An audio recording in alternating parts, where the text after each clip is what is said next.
Le roi est mort. Vive le roi. Au Brésil, on ne l'a jamais appelé Pelé. Mais, au rei, le roi.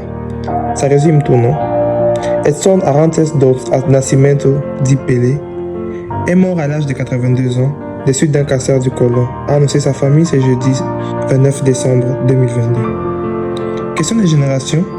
Sans doute, le Brésilien restera, sans doute, le plus grand joueur et le plus grand footballeur de tous les temps, devant Cruyff, Platini, Maradona, Zidane, Messi ou Ronaldo.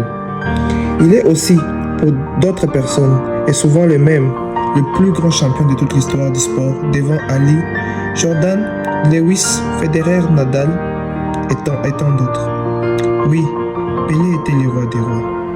En retour, il faut remonter en 1970, au lendemain de la finale de la Coupe du Monde, conclue par la victoire du Brésil sur l'Italie, 4 buts à 1, sacrant pour la troisième fois le prodige Oriverde.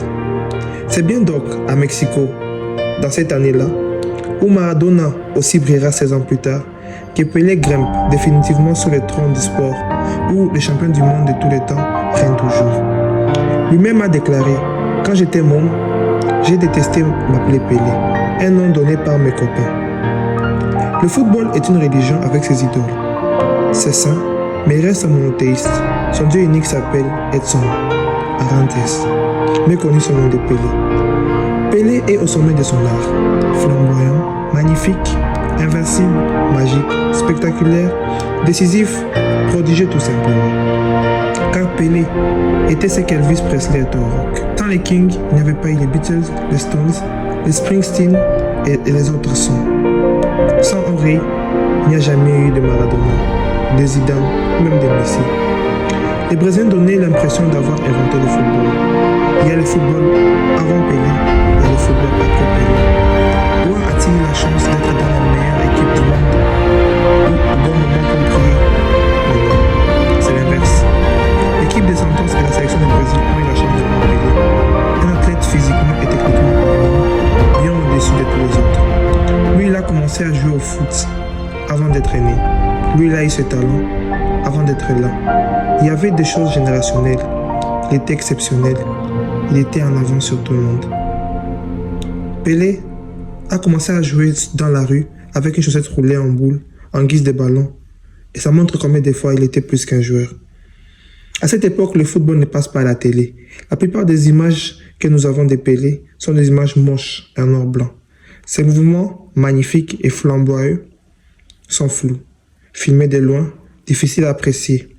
En outre, le meilleur joueur de tous les temps n'a jamais porté les maillots d'un club européen, restant fidèle à Santos. Et puis, plus tard, avant de prendre sa retraite, il entre alors au Cosmos de New York. Il n'a jamais porté ce maillot européen, réservé aussi à la plupart des très bons joueurs. Et aussi n'a jamais remporté les ballons d'or, qui est réservé aux Européens. Mais pourtant, tapez son nom sur Internet et vous le voyez avec tous ceux qui ont fait l'histoire. Reine Elisabeth, les présidents américains et tant d'autres. Sur les photos, les plus flattés de deux à poser avec une star, ça ne serait pas les footballeurs. Messi, Cristiano et tous les autres joueurs ont eu et auront toujours Pelé comme modèle. Pelé comme le premier. Pelé qui a fait briller, Pelé qui a fait la première chose. Lui qui a posé la pierre sur l'édifice. Il est alors la référence. Ne serait-il pas les joueurs de tous les temps? Aujourd'hui, on se base pour battre ses records.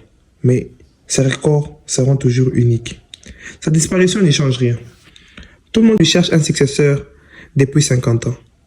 Oui, ce ne serait pas chercher un successeur qui va sauver cela, mais c'est comprendre que Pelé, il est unique. Lui-même, il a dit, je ne suis qu'un homme normal avec ses défauts. Oui, peut-être même que Pelé, il est plus connu que Jésus, mais il reste un homme, un être humain.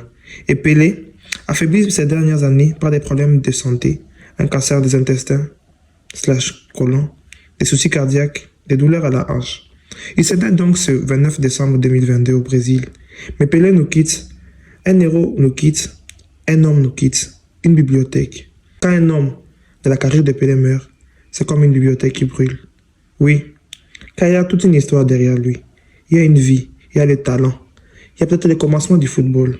Il y a peut-être la vénération du football. il y a cet homme-là qui nous quitte. Mais cet homme-là, avec une qualité, une humilité, car Pelé avait cette humilité.